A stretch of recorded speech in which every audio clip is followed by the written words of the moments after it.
আজকে আমাদের ফটোশপের second class.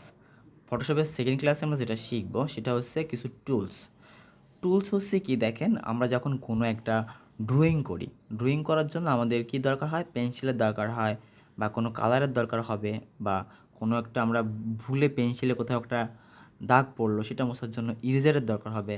সেমভাবে গ্রাফিক ডিজাইনেও আমাদের কিছু টুলসের দরকার হয়।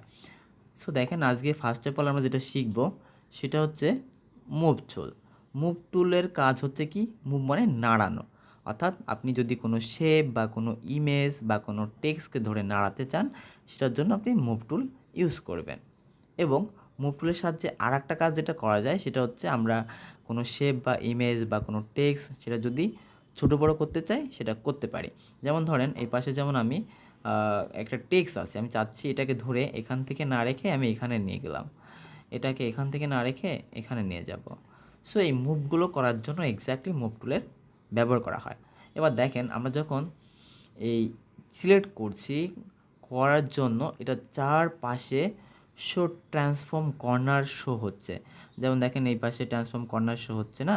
সো এটার যে কোনো এক পাশে এসে আপনি যদি ড্রাগ করেন, আপার নিচ করে ড্রাগ করেন, যেমন ধরেন নিচ থেকে উপরের দিকে নিলে হবে কি, ছোটো হবে, আবার উপর থেকে নিচের দিকে নিয়ে আসলে কী হবে, বড় হচ্ছে, রাইট।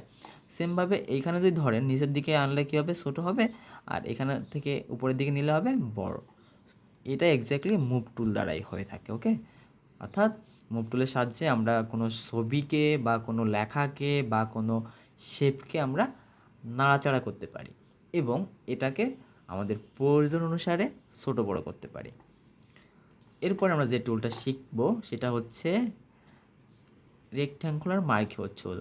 রেক্ট্যাঙ্গুলার মার্কিও টুলের কাজ হচ্ছে, ধরেন আমরা একটা ছবি আছে বা কোনো একটা জেপিজি ইমেজ আছে, সেটার কিছু অংশ কেটে আমরা এখানে নিয়ে আসতে চাচ্ছি।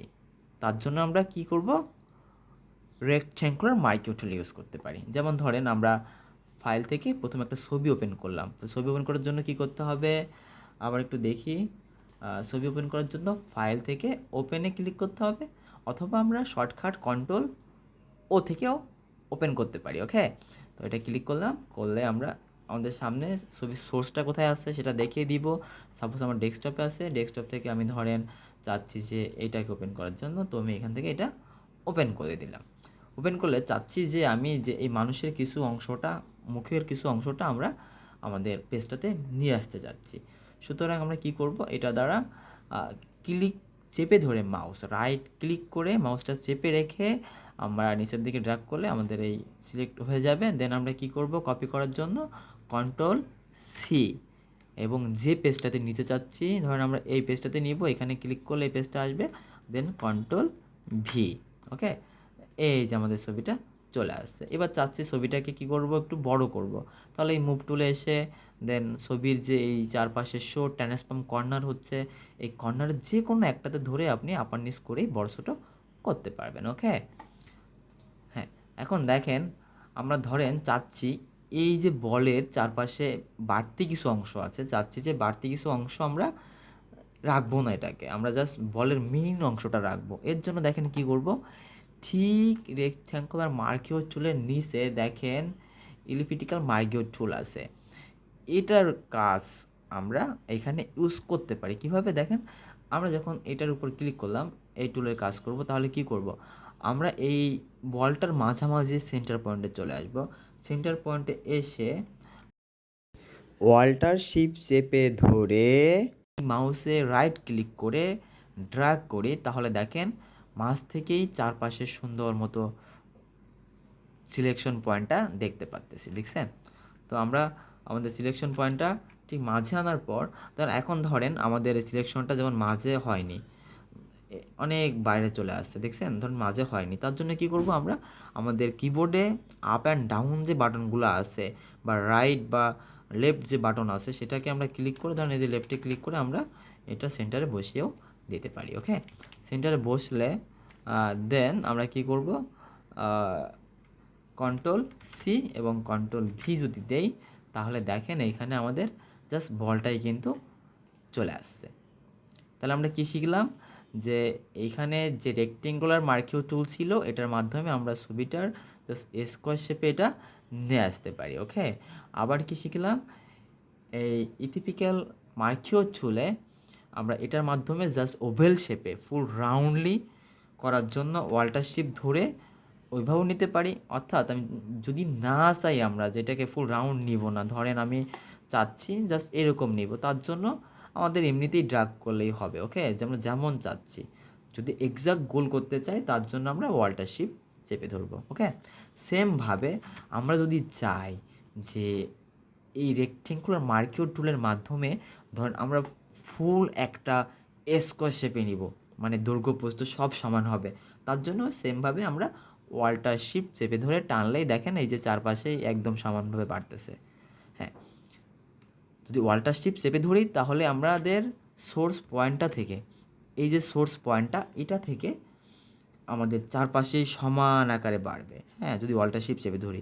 এবার ধরেন ওয়াল্টার চেপে যদি না ধরি সেই ক্ষেত্রে কী হবে, জাস্ট যদি শিপ চেপে ধরি তাহলে আমাদের সোর্স পয়েন্টটা থেকে, ধরেন আমাদের সোর্স পয়েন্টটা এইখানে নিয়েছি, জাস্ট শিপ চেপে রাখছি, তার জন্য কী হবে, ওই জায়গা থেকে আপনার ওই স্কোয়ার পয়েন্টটা ক্রিয়েট হবে। বাট যদি ওয়াল্টার সাথে চেপে ধরি তাহলে হবে কি, আপনি আর পয়েন্ট যেখান থেকে সোর্সটা নিয়েছিলেন, ধরেন আমরা এখানে সোর্সটা নিয়েছিলাম, এখান থেকে চারপাশে সমান প্রকৌশনে স্কোয়ার শেপে বড় হবে। তাহলে আমরা কী শিখলাম, যে স্কোয়ার শেপে নির্দিষ্ট পয়েন্ট থেকে যদি চারপাশে সমান আকারে বড় করতে চাই তাহলে আমরা ওয়াল্টার শিপ চেপে ধরে ড্রাগ করলে চারপাশেই সমানভাবে বাড়বে। হ্যাঁ, তবে শুধু শিপ চেপে ধরলে কী হবে, আপনি যেখানে ড্রাগ করবেন সেখান থেকে নিচের দিকে বা উপরের দিকে ওই শেপে বড় হবে, বাট চারপাশে সমানভাবে বাড়বে না। হ্যাঁ, এটা আপনার রেক্টেঙ্গুলার মার্কিও টুলের বেলায়ও আর এটার বেলায়ও। ঠিক আছে, তো আমরা আজকে যেটা শিখলাম সেটা হচ্ছে মুভ টুল শিখলাম, এবং কীভাবে আমরা সিলেক্ট করে একটা অবজেক্ট বা একটা ইমেজকে নিয়ে আসতে পারি সেটা দেখলাম। ওকে, আবার দেখেন এইগুলোর মাধ্যমে আরও অনেক কাজ রয়েছে, যেমন এইগুলোর মাধ্যমে কিন্তু আমরা শেপও ক্রিয়েট করতে পারি। কিভাবে দেখেন, সেটা হচ্ছে এখান থেকে আমরা প্রথমে এখানে সিলেক্ট করেছি, সিলেক্ট করা হলে দেন আমরা চাচ্ছি এইখানে ধরেন কী কালার দেওয়া আছে, একটা কালার দিব এখানে, আমরা এখানে এসে ডবল ক্লিক করলে আমাদের সামনে এরকম কালারের অপশন চলে আসবে। এরপর আমরা এখান থেকে একটা কালার দিব, ধরেন এই রেড কালারটাকে এখানে দিব।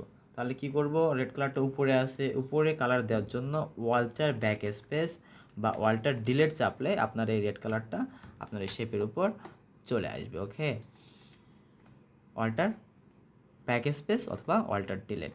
এবার ধরেন আমি এটা না দিয়ে এটার মাধ্যমে একটা এইভাবে একটা শেপ বানাবো, ধরেন এইভাবে একটা শেপ বানাচ্ছি। হ্যাঁ, এটার উপর কালার দিব, এই কালারটা দিব হচ্ছে ধরেন এই কালারটা দিব। এখন এই কালারটা কোথায় গিয়েছে দেখছেন, নিচের কালারটার উপর ডবল ক্লিক করলে আপনার নিচের কালার মেনুটা খুলে যাবে। ধরেন আমি এখান থেকে এটা দিলাম, দেন নিচের কালারটা এখানে বসবে, তার জন্য কি করব, কন্ট্রোল ব্যাক দিলে নিচের কালারটা আসবে। তাহলে কি শিখলাম, এই টুলসগুলোর মাধ্যমে আমরা একটা ছবিকেও নিয়ে আসতে পারি, আবার এই টুলসগুলোর মাধ্যমেও কিন্তু আমরা শেপ ক্রিয়েটও করতে পারি। ওকে, তাহলে কি শিখলাম, এখান থেকে আমরা শেপ বানানোর সময় যদি অল্টার ব্যাক করি তাহলে ওই উপরের কালারটা, এখানে যে উপরে যে কালারটা আছে সেটা আসবে, এবং যদি কন্ট্রোল ব্যাক করি তাহলে নিচে যে কালারটা আছে সেটা আসবে। ওকে, আজকে এই দুইটা টুলই থাকবে, এটা বাড়িতে অনেক প্র্যাকটিস করতে হবে সবার। সবাইকে ধন্যবাদ।